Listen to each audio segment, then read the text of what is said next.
Irmãos, eu queria compartilhar com os irmãos hoje uma reflexão com o tema A História do Natal. A História do Natal. Quando nós falamos a história do Natal, qual é a primeira coisa que vem na sua mente? Alguém falou aqui para mim, o peru. Tá certo. Uma voz aqui do além. História do Natal, meus irmãos. Alguma coisa vem à mente.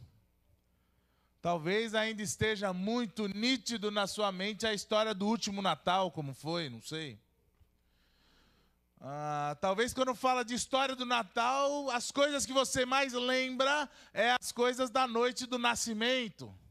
Como a gente viu aqui nas encenações, na cantata. Talvez alguma situação na história ali da noite do Natal te lembre algo. Talvez lembre algo na sua vida, talvez nem seja um momento tão feliz quanto para a maioria. Talvez tenha uma lembrança que não seja tão feliz, talvez esse seja o primeiro Natal sem aquela pessoa. Talvez seja um Natal que você vai passar longe de quem você gostaria, não sei. O que a história do Natal traz na sua mente? Para mim, a partir do ano de 2018, o Natal, as proximidades ali se tornaram muito especial, 2017, porque foi o nascimento do Noah.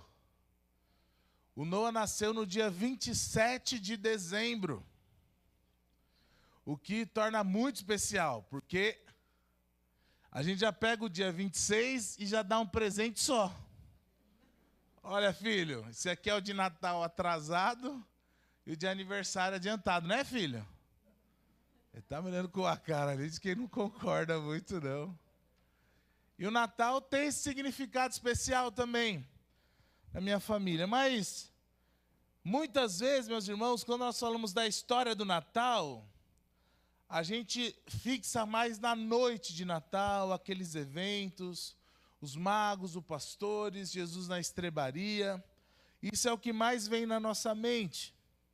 Mas, meus irmãos, a história do Natal, a história do nascimento de Jesus não começa ali na noite do Natal.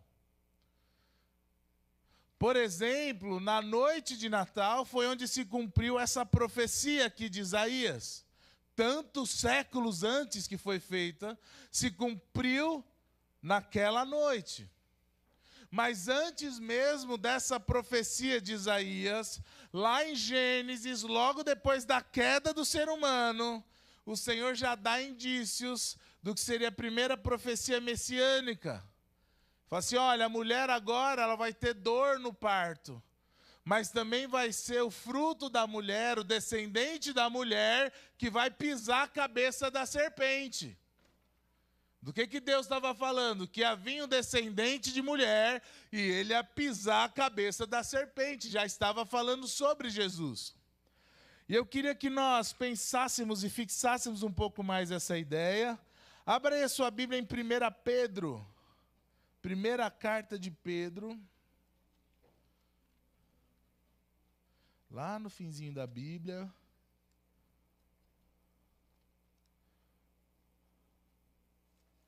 Primeira carta de Pedro, capítulo 1. Meus irmãos, a história de Natal é uma história eterna. A história do Natal é uma história de amor. A história do Natal não é a história de uma noite que aconteceu em Belém. Ela passa por essa noite. Mas ela começa, olha, a carta de 1 Pedro, versículo 1. Capítulo 1, perdão, versículo 20. Ele foi conhecido antes da fundação do mundo, mas foi manifestado nesses últimos tempos em favor de vocês. Então, meus irmãos, a história do Natal, ela começa antes da fundação do mundo. Foi manifestado agora, foi manifestado naquela noite em Belém. Foi manifestado à humanidade, como é dito por alguns, Deus coloca o pé na terra, ou Deus nasce aqui na terra, para que isso fosse revelado em favor de vocês. Mas isso já aconteceu antes da fundação do mundo. Alguns teólogos vão dizer que antes que houvesse luz, houve cruz. No sentido de que antes que tudo começasse, Deus já tinha um plano para resgatar esse ser humano que ele sabia que ia cair. Que sabia que na sua liberdade ia olhar tudo em volta e ter literalmente o paraíso diante de si, mas falar, poxa, falta alguma coisa ainda. E o texto vai dizer que naquela conversa da serpente com Eva, ali no final da conversa, fala que Eva, olhando para o fruto, vendo que ele era apetitoso, bonito, e desejando ter o conhecimento do bem e do mal, foi e comeu o fruto. Deu ao seu marido Adão, que também comeu. O ser humano estava literalmente no paraíso, mas decidiu que lhe faltava algo. E eu ainda vou fazer alguns paralelos com a nossa vida, mas esse do Éden é muito interessante, porque talvez na minha e na sua vida, meu querido irmão, minha querida irmã, a gente não tenha tudo que a gente quer, não esteja um paraíso. Mas o Senhor também não tem deixado faltar aquilo que nós necessitamos. Mas nós queremos ainda mais. O Senhor nos dá o necessário, mas nós falamos, ainda falta alguma coisa. Poxa, isso que o Senhor tem dado, ainda parece que está faltando, eu vou atrás. Senhor, espera só um pouquinho que eu vou buscar isso aqui. É só um tempinho, daqui a pouco eu volto a buscá-lo mais. Eu volto a participar mais da igreja, eu volto a ir para um ministério. Parece que sempre nos falta algo. Mas voltando para a história do Natal, que é a história de hoje. Como vimos, meus irmãos, essa história foi nos manifestada agora. Foi manifestada à humanidade há pouco mais de 2000 anos atrás. Em algum momento foi manifestado na sua vida e daqui a pouco a gente fala sobre isso. E tudo isso foi feito em favor de nós. Amém, igreja?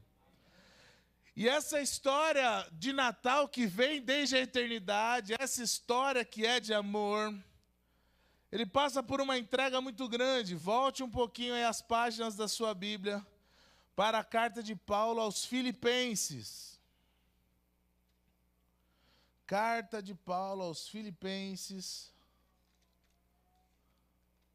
Logo depois de Efésios, ali o capítulo 2.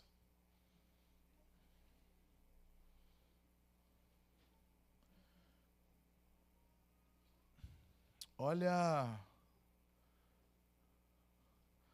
o tamanho do amor, o tamanho da entrega, o tamanho da humildade que depois tornou-se humilhação para que nós tivéssemos acesso a Deus através de Cristo.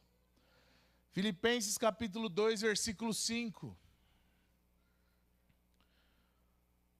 Tenham entre vocês o mesmo modo de pensar de Cristo Jesus, que mesmo existindo na forma de Deus, um parênteses aqui, como nós vemos agora em 1 Pedro, desde a eternidade,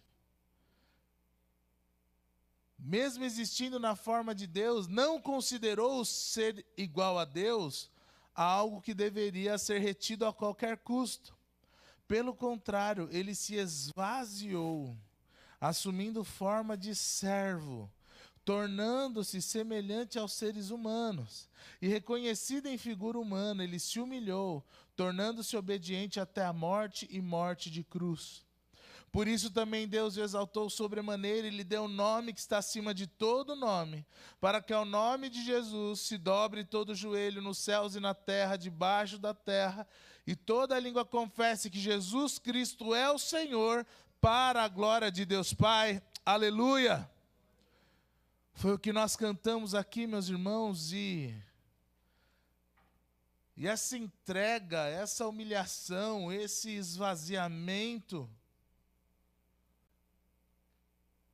para que pudesse nascer aqui na terra como um de nós, vindo de uma mulher, para que pudesse cumprir o propósito de Deus. Jesus ali na cruz declara, está consumado. Aquele plano que vinha desde a eternidade está consumado. Alguns vão entender que a glória de Jesus foi a ressurreição, mas na verdade a glória de Jesus foi a morte dele na cruz, a obediência a Deus Pai para que nós pudéssemos chegar até Ele. E tudo isso se manifestou aqui na terra, naquela noite de Natal, onde o menino Jesus nasceu. Mas isso se manifestou desde a eternidade. E eu, meus irmãos, estava pesquisando para nós compartilharmos sobre isso nessa manhã. Então você vê que a história do Natal vem desde a eternidade, ela passa pelo que nós chamamos ali do Antigo Testamento, tem a destruição da humanidade, só fica ali Noé, depois tem através de Abraão a escolha de um povo, esse povo se rebela, esse povo pede um rei, vem um rei, o reino se divide, o reino se desvia, esse povo é conquistado no norte, conquistado no sul, e esse tempo todo os profetas avisando, olha, não faz isso, vai acontecer isso. E tudo isso aconteceu. No livro de Isaías, inclusive, Isaías é um profeta que está dizendo, olha, não tem mais jeito, Deus vai mandar o juízo. A gente já ficou nessa de se arrepender e depois voltar para os maus caminhos tantas vezes que o Senhor agora vai mandar o juízo, não tem mais o que fazer. Os filhos de Isaías tiveram nomes que significavam o que Deus ia fazer com o povo. Um falava, olha, a destruição virá de forma rápida, vai haver pouco despojo. Mas também o outro filho significava que viria ainda um povo remanescente, que permaneceria, para que Deus cumprisse as suas promessas, que já vinham desde todos os outros livros do Antigo Testamento. E eu achei algo muito interessante que eu queria compartilhar com os irmãos, que fala sobre essa história do Natal e como Jesus aparece em todos os livros do Antigo Testamento, até chegar a chamada noite de Natal. Jesus estava presente em todos os livros. Acompanhe comigo, meu irmão. Se você quiser, me pede que depois eu te mando essa lista aqui. Então vai falar que Jesus estava presente lá no Gênesis, porque ele é o princípio de todas as coisas. Jesus estava presente no Êxodo, porque ele é o grande libertador de Israel. Jesus estava presente em Levítico, pois é o sumo sacerdote perfeito. Em Deuteronômio, ele é o grande profeta poderoso. Em Josué, ele é o grande general conquistador. Em Juízes, ele é o forte juiz que julga o seu povo. Em Ruth, ele é o grande resgatador da sua herança. Em Samuel, ele é o rebento de Jessé. Em 2 Samuel, o sucessor eterno do trono de Davi. Em 1 Reis, ele é o rei dos reis. Em 2 Reis, ele é o único rei e profeta absoluto. Em Crônicas, ele é o único monarca infalível. 2 Crônicas é o sábio rei que governa o seu povo. Em Esdras, ele é o grande escriba fiel. Em Neemias, ele é o grande restaurador da pátria. Em Ester, ele é o grande intercessor e defensor do seu povo. Em Jó, ele é o grande redentor que vive. Em Salmos, ele é o refúgio e fortaleza do seu povo. Em Provérbios, ele é o arquiteto e a sabedoria de Deus. Em Eclesiastes, ele é o grande pregador. Em Cantares de Salomão, ele é o amado noivo da igreja. Em Isaías, ele é o príncipe da paz e o pai da eternidade. Em Jeremias, ele é a esperança de Israel. Em Lamentações, ele é a misericórdia de Deus. Em Ezequiel, ele é a glória viva de Israel. Em Daniel, ele é o majestoso, eterno ancião de dias. Em Oséias, ele é o esposo fiel, amoroso do seu povo. Em Joel, ele é o grande juiz das nações do vale de Josafá. Em Amós, ele é o perfeito pastor de Israel. Em Obadias, ele é a perfeita justiça de Deus. Em Jonas, ele é um grande missionário. Em Miqueias, ele é o grande cidadão de Belém. Em Naum, ele é a fortaleza do seu povo no dia da angústia. Em Ambacuque, ele é o grande avivalista da obra de Deus. Em Ageu, ele é o desejado de todas as nações. Em Sofonias, ele é a magnífica proteção do seu povo. Em Zacarias, ele é o homem do renovo. Em Malaquias, ele é o sol da justiça. Aleluia! Ufa! É por isso que no texto que nós lemos lá em Filipenses, disse que a Jesus foi dada a autoridade, o nome que está todo sobre todo nome.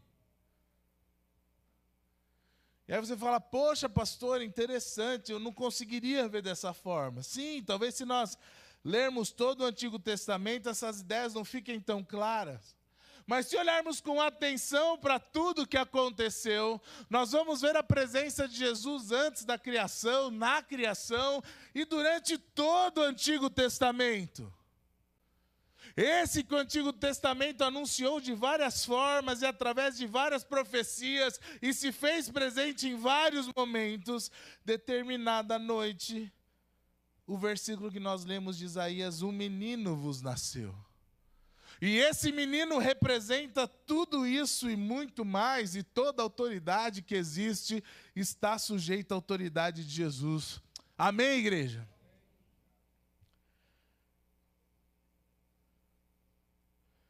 Bem basicamente, meus irmãos, bem por cima aí, vindo da eternidade, passando pela criação e passando por todo o Antigo Testamento, nós temos a história daquele menino que nasceu naquela noite em Belém. E aqui eu quero dar uma pausa na história do Natal, que poderia ser chamado a história de Jesus, não só a sua vida e obra, mas tudo que aconteceu antes dele vir, ou pelo menos um panorama geral que nós pudemos acompanhar. Eu queria, meus irmãos, falar um pouco da nossa história. E quando eu falo nossa história, tudo junto, só poderia ser Pibisa, né? Só poderia ser a história de quando nós estamos juntos. Mas eu quero ir além disso, eu quero que cada um se lembre da sua história. Da sua história. Porque talvez, você seja tentado a pensar que as coisas que aconteceram na sua vida foi um acaso, foi sorte, foram somente as suas decisões baseado na sua inteligência que te trouxe até aqui. Meu irmão, não foi. Existe um chamado menino aqui em Isaías, que governa sobre tudo e todos, que foi o grande responsável para que a sua vida chegasse até aqui, meu irmão. Talvez, quando você se lembre da sua história, você tenha muitas lembranças boas, mas também tenha muitas lembranças ruins. Talvez as lembranças ruins, por muitos momentos, superam as lembranças boas. Eu não sei a sua história. Eu não sei como foi a sua infância. Não sei como foi sua juventude, sua adolescência. Não sei as lutas que você passou, os traumas que você viveu. Não sei nada disso. Como eu disse para alguns, pensar na noite de Natal, nos encontros, na família, para alguns seja uma grande tristeza. Porque passou muitos natais sozinho, talvez esse seja mais um que vai passar sozinho. É mais um Natal onde eu continuo escondendo minhas dores, escondendo os meus traumas. Vou passar aí mais um ano que eu já nem sei se eu queria ter vivido. Eu não sei, meu irmão, qual é a sua história, menos ainda o que vai no seu coração. Agora, quando nós olhamos para a história do menino, quando nós olhamos com atenção, meus irmãos, nós não vemos e não cremos e não entendemos que a história do menino começou naquela noite em Belém. Assim como a nossa história não começou quando nós encontramos Jesus, ou se você talvez seja uma pessoa que ainda procura encontrar, procura a verdade. A história não começa aí começa uma nova história. Mas nós temos uma história antes. Uma história que talvez esteja resolvida, ou talvez nós nos perguntemos, poxa vida, por que isso aconteceu e por que eu tive que passar por aquilo que eu passei para chegar onde eu cheguei?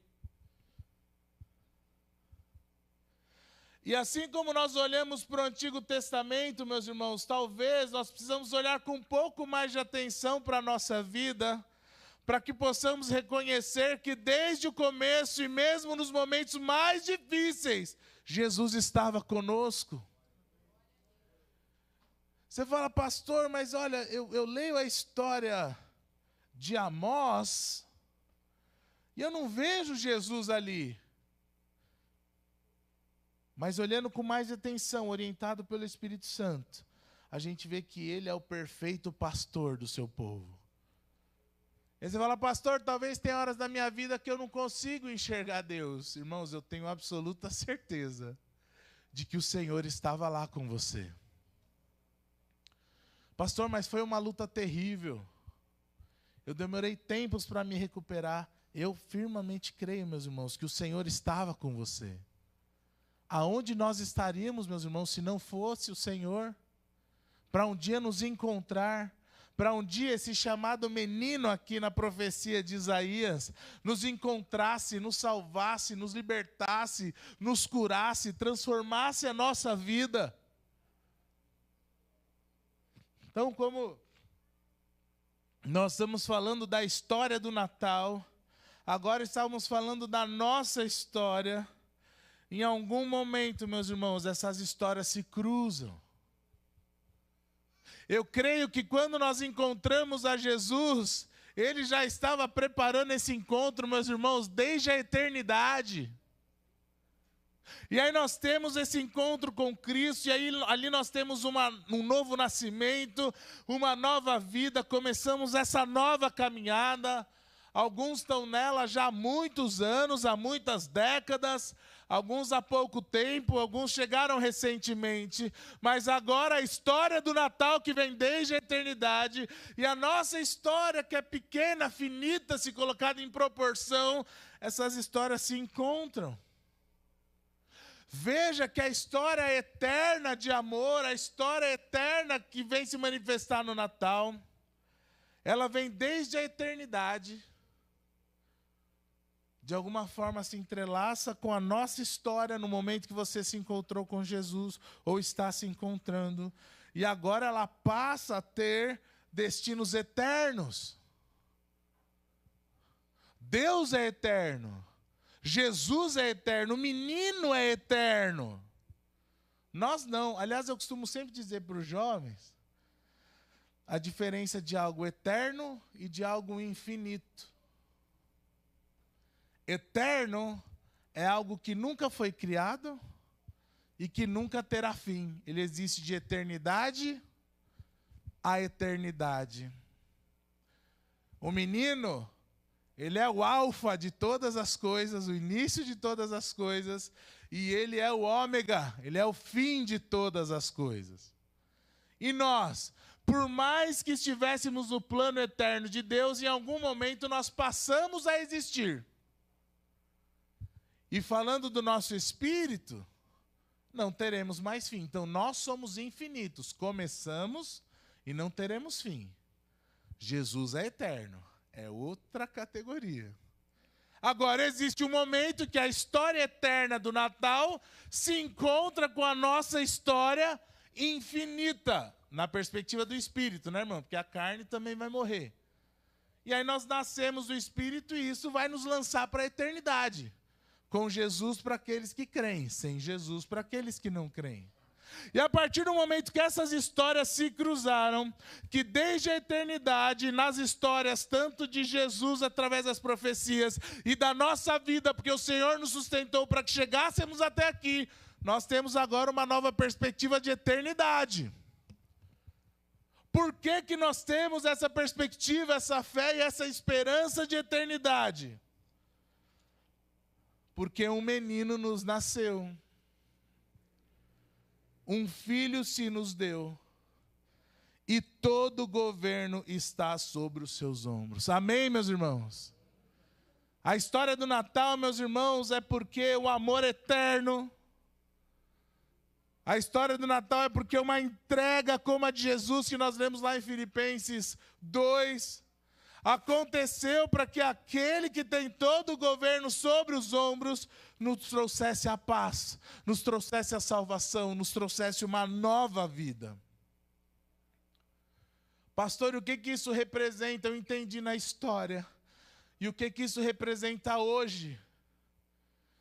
Como que essa mensagem eterna de amor, como essa mensagem de amor que se manifesta na história, que tem o seu ápice com a revelação, com o nascimento desse menino. Como que isso atinge ou muda as nossas vidas hoje? Isso tem muito a ver, meus irmãos, com nós conhecermos aquilo que esse menino é. Maravilhoso, conselheiro, Deus forte, Pai da eternidade, o príncipe da paz.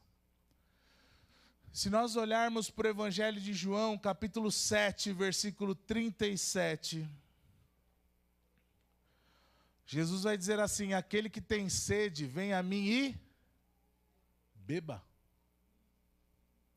Aquele que tem sede, vem a mim e beba. A promessa dele é de fluir rios de água viva dessas pessoas. Então a minha pergunta, meu irmão, nesta manhã, é se nós temos tido sede da presença do menino Jesus nas nossas vidas.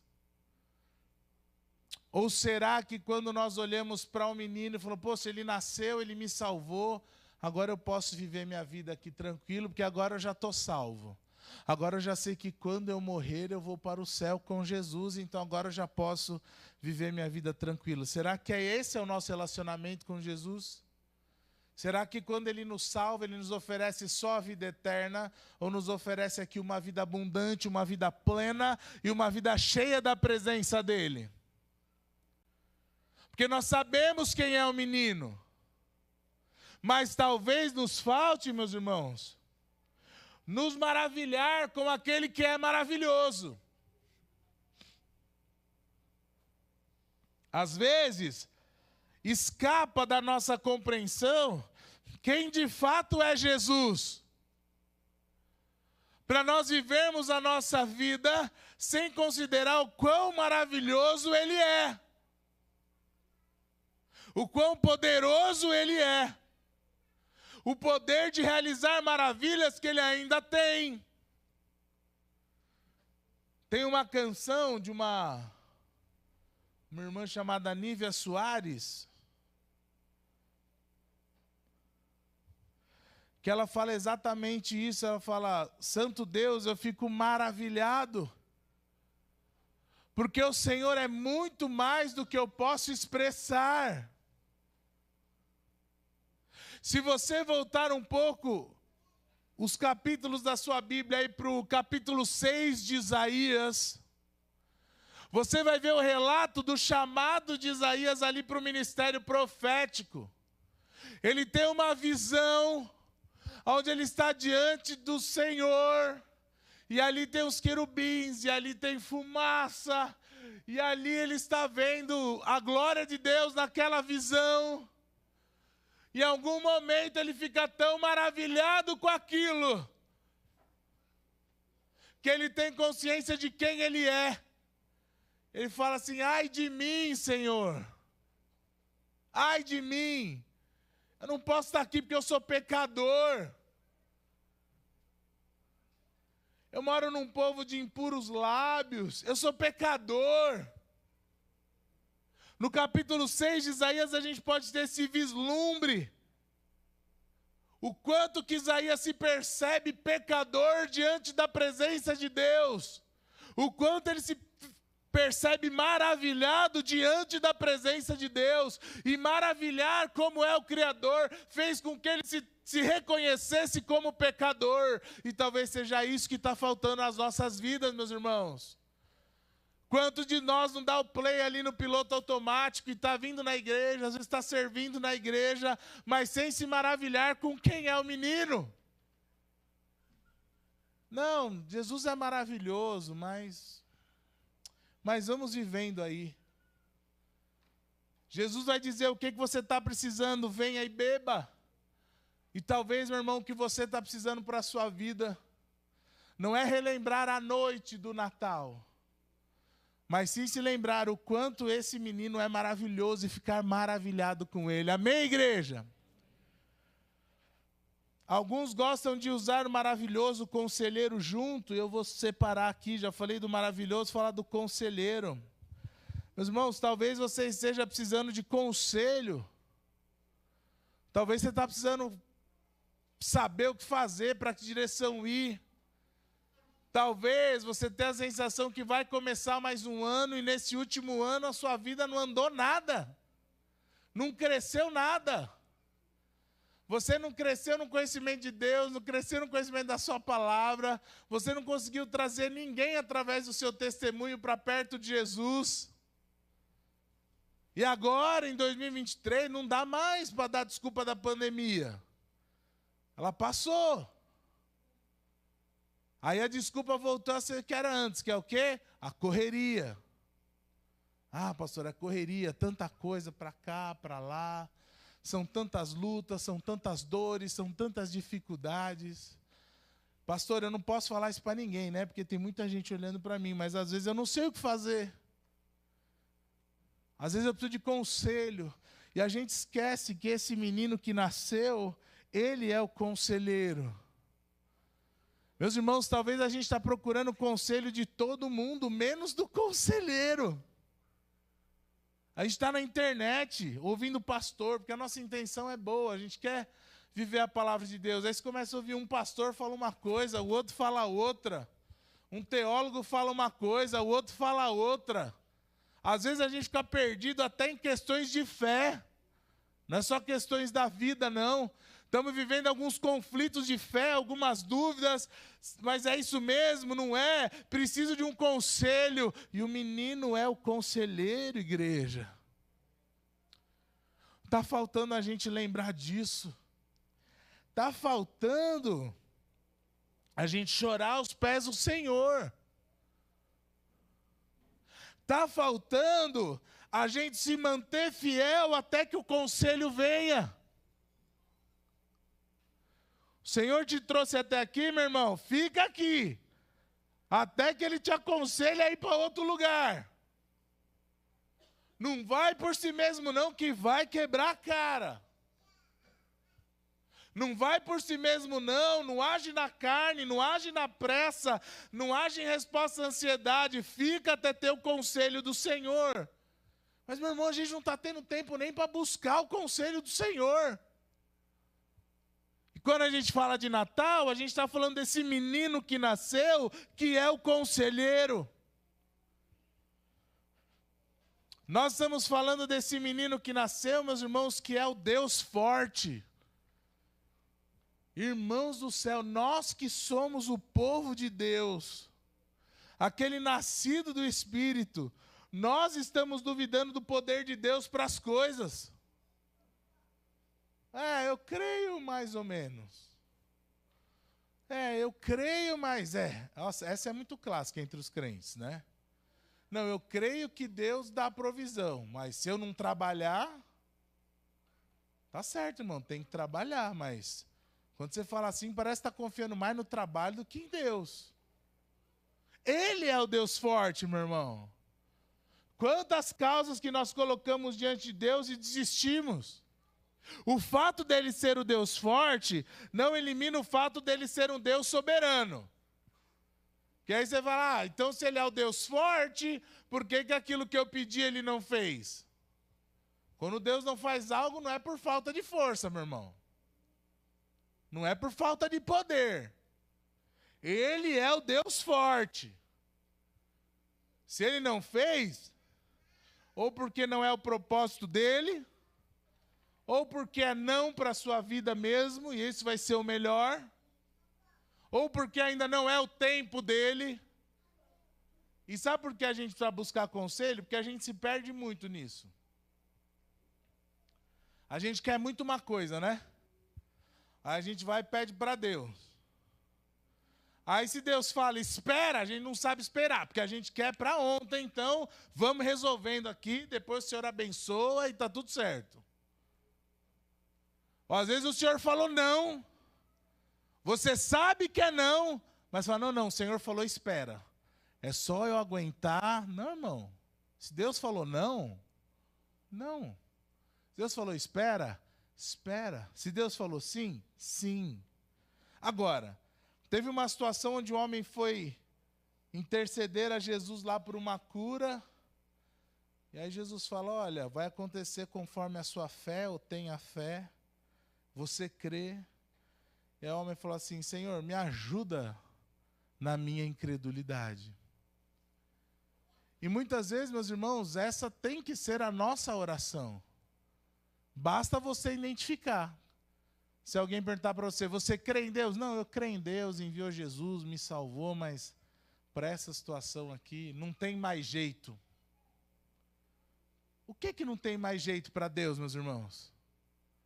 O que não tem mais jeito para esse que é chamado na profecia de Deus forte? E aí, dando sequência já para o penúltimo termo aqui, que é Pai da eternidade. Irmãos, da onde que a gente tira a sabedoria para discernir até os tempos? A nossa mente se perde diante daquele que é o Pai da eternidade. O Senhor tem planos eternos e propósitos eternos para a nossa vida. E o Senhor traz uma série de coisas que nós devemos realizar aqui, porque vai refletir na eternidade e a gente ficar perdido. A gente vive como só se vivesse essa vida aqui. E é muito natural, entre aspas, porque a nossa carne não quer saber de eternidade. Nossa carne não vai para lá. Ela quer saber daqui. Quer resolver as coisas daqui, no nosso tempo, da nossa hora e do nosso jeito. E o Senhor falando, olha, tem muito mais que isso. Você vai viver aqui o quê? 90 anos? 100? Os que vivem mais? Tem toda uma eternidade. E esse menino que nasceu é o Pai da eternidade. E a gente se perde, meus irmãos, com coisas que não tem nada a ver com a eternidade. Que não tem nada a ver com aquilo que o Senhor nos preparou. Porque Ele falou, olha, eu estou indo, mas estou indo preparar lugar para vocês. Mas se preparem para chegar lá.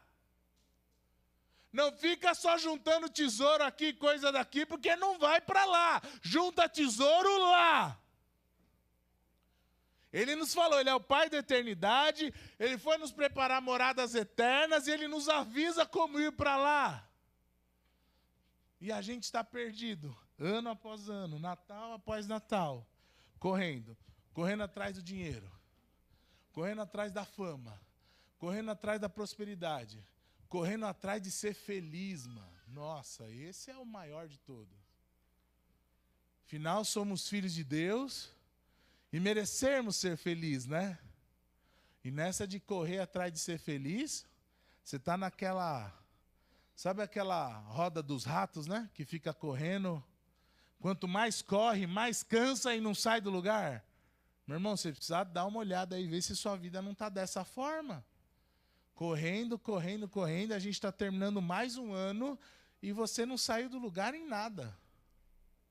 Você não cresceu na sua intimidade com o Senhor. A sua família não foi edificada em nada através de você. Seu trabalho também não andou, não mexeu. E aí não é uma área só, porque também a gente faz isso, né? Se uma área está boa, a gente descarta as outras. Ah, não, isso aqui não foi bom, mas ó, aqui eu fui bem, ó, nos meus estudos eu prosperei. Então tá bom. Não, mas prosperou, mas não buscou a Deus? Não, mas no ministério aqui, pastor, eu me dediquei pra caramba. Amém, mas você buscou a Deus? Não, eu estava servindo tanto que nem deu tempo de buscar. Mas está invertendo as coisas, meus irmãos. E talvez está chegando o final de mais um ano e a gente vai ligar de novo o piloto automático. Afinal de contas, correr atrás da felicidade é legítimo, né? Eu penso que é. Mas sempre com cuidado, né? Porque se esse menino aqui que nasceu tivesse buscando só a felicidade, ninguém tinha ido para a cruz, né, meus irmãos? Se o menino tivesse buscado só o caminho de não sofrer, de viver para ser feliz, a gente ainda não ia ter resolvido essa questão do perdão dos nossos pecados. E para nós terminarmos, meus irmãos, essa manhã, essa reflexão da história do Natal e como ela chega até nós, o menino que nasceu, Ele é o príncipe da paz. Amém, meus irmãos? Príncipe da paz. Já foi discurso, né, de Miss Universo. O que você quer? Ah, eu quero a paz mundial. Todo mundo quer a paz mundial, né? Mas agora eu estou falando de uma paz, meus irmãos, da qual esse menino é príncipe, que excede todo entendimento. É uma paz que o mundo não pode dar, que o dinheiro não pode comprar, que não tem como conseguir por esforço próprio. Não tem como. O menino que nasceu na chamada noite de Natal, ele é o príncipe da paz. E talvez, meu irmão, pode ser que ninguém saiba, mas no seu coração o que está faltando é paz. Por N situações. Por N situações. Do seu relacionamento com Deus, da sua família, do seu trabalho, do seu sustento, da sua profissão. Por causa dos seus relacionamentos, das suas amizades. Por causa do seu ministério. Vai achando que ministério não tira a paz, viu, irmão? Tira muitas vezes. Então não sei. Eu não sei o que tem nos faltado de paz. Eu também não sei como você tem procurado ter paz. Alguns encontram que a paz vai estar... Eu vou viajar o máximo que eu posso, porque aí eu encontro paz. Mas um dia você sempre volta e parece que essa paz não está lá. Não, a paz está na prosperidade financeira. Não, não está, irmão. Não, a paz está em eu ter uma família. Não, não está. Ter uma família é uma bênção, irmão. Mas família, às vezes, tira a paz. Você quer ver uma coisa que tira a paz? Criança de fé. Criança de fé tira a paz dos pais. É uma bênção nas nossas vidas, nossos filhos. Mas olha...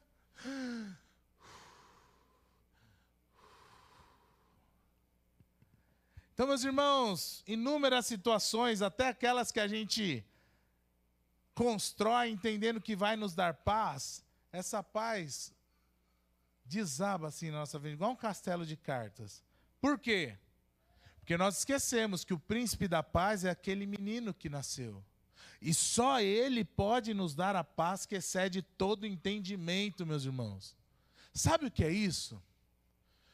É quando você está vivendo uma situação, uma luta, e às vezes você já tentou de tudo com as suas forças e também não deu certo, você já usou as estratégias que funcionou outra vez e agora não deu, e você tenta por outra porta, não vai, você já cansou de tentar sozinho, aí você vai orar, né? Aí você fala assim, Senhor, mas eu não estou entendendo mais nada. Parecia que era para cá, e agora não deu certo. Parecia que era para cá, mas a porta fechou. Eu tentei fazer desse jeito, não deu certo. Eu tentei do outro, foi barrado. Senhor, eu não estou entendendo mais nada. Não estou ouvindo a sua voz. Não estou entendendo a direção. Não estou entendendo nada. Ainda que o nosso entendimento esteja completamente confuso, o príncipe da paz está sobre nós, meus irmãos. Não é sobre nós entendermos tudo o que está acontecendo. É sobre aquele que dá a paz, que entende, que excede todo entendimento, estar nas nossas vidas.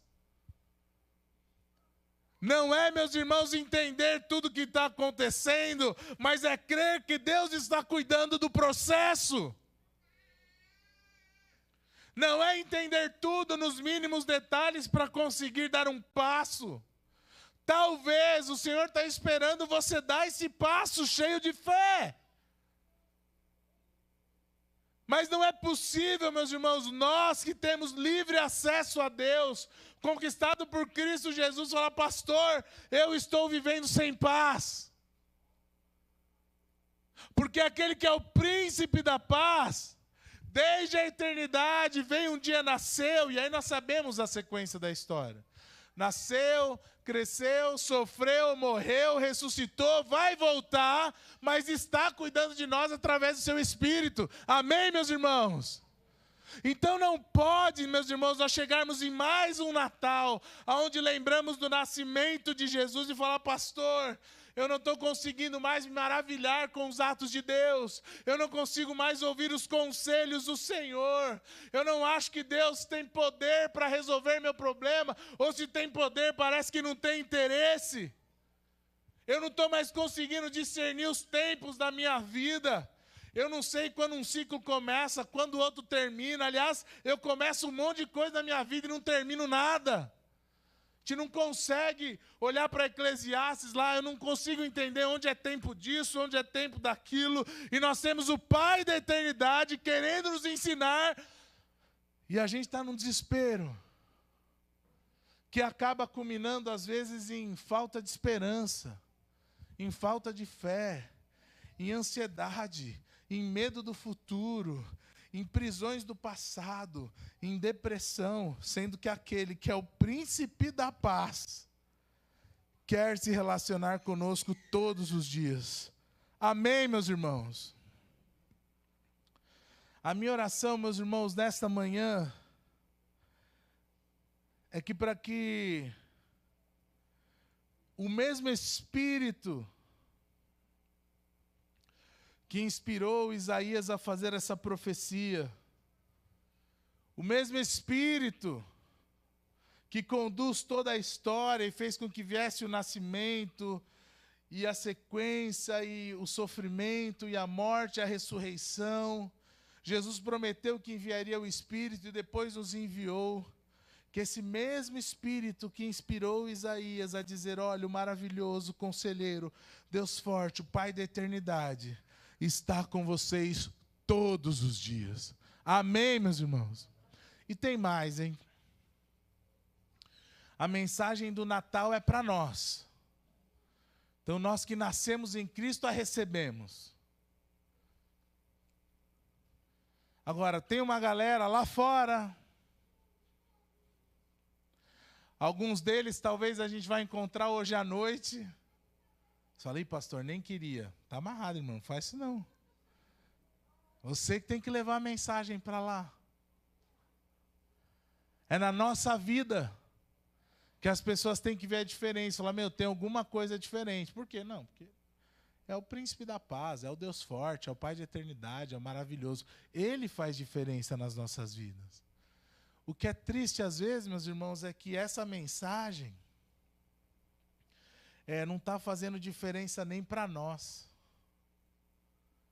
Quem dirá a partir de nós. Então a minha oração, como eu disse, é que o Espírito Santo de Deus, o mesmo que inspirou Isaías a escrever isso, venha sobre nós, sobre nossas mentes e corações, para que a gente não só creia e viva isso, mas que isso possa refletir na vida de outras pessoas que ainda não conhecem essa mensagem. Amém, meus irmãos? Baixe a sua cabeça para nós orarmos.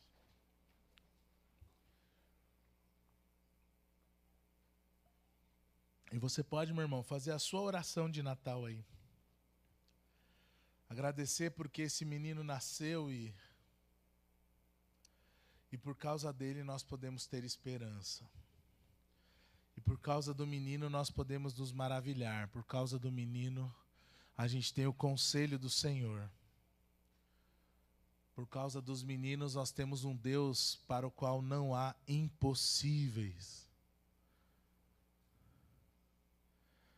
Porque esse menino vai nos ensinar a lidar com o tempo, tanto da nossa vida como de toda a eternidade, como ele é o Pai. E que esse menino que é o príncipe da paz, traga a paz que excede todo entendimento.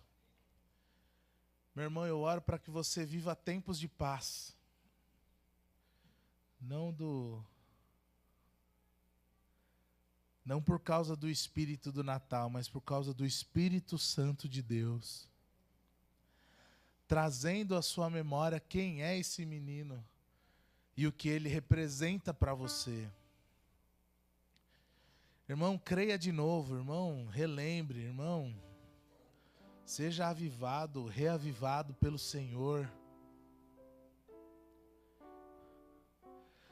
Se você está vivendo agora no final de ano realmente tempos de festas, né, de boas festas, que toda origem, né, e toda a finalidade dessa alegria toda seja o próprio menino, Jesus Cristo. E se você tem vivido tempos de tristeza, de apreensão, de angústia, de dificuldade, saiba que o menino não só tem resposta, mas ele é a resposta para você. De uma forma figurada, talvez Jesus precise nascer ou renascer em algumas áreas das nossas vidas, onde ele governava como rei, mas em algum momento a gente quis tomar as rédeas de novo. Fala, não, Senhor, deixa que disso aqui eu cuido. A gente fala muito de presente, né, de Natal nessas épocas. Então nós oramos, Senhor, para que o nosso maior presente seja o menino Jesus, ó Pai. O reconhecimento de tudo que Ele é nas nossas vidas, tudo aquilo que Ele é para ser, e às vezes a gente que atrapalha aí com as nossas atitudes, nossas escolhas erradas. Nos permita, ó Deus, receber de presente nas nossas vidas Jesus e a paz que Ele traz, e a temperança e o equilíbrio, o ressignificado das coisas, ó Pai.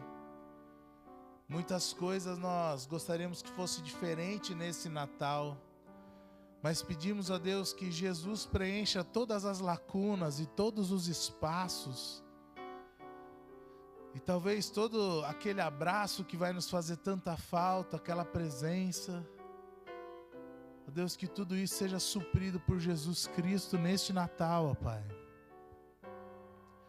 e que isso seja um pouco daquilo que nós vamos viver em 2024, Pai. Nos encha da Tua presença, nos encha do Teu Espírito, nos lembre de quem era aquele menino, de tudo aquilo que ele é e representa. Que assim seja nas nossas vidas e que nós possamos refletir isso para aqueles que estão à nossa volta. Obrigado, Jesus. E que a graça de Deus, o amor de Jesus Cristo, Filho, e as consolações e a direção do Espírito Santo de Deus seja conosco, com todo o povo de Deus espalhado sobre a face da terra, hoje e sempre. A igreja diz, amém. Glória a Deus, meu irmão. Vai na paz do Senhor, um Feliz Natal. Não sei se você vai passar hoje com a sua família, amanhã, se vai passar com alguém, se não vai, mas com certeza vai passar com Jesus. Amém, meus irmãos? Glória a Deus. Lembra da nutricionista aí na noite, viu? Lembra das dietas. Deus abençoe, meus irmãos. Vão na paz do Senhor.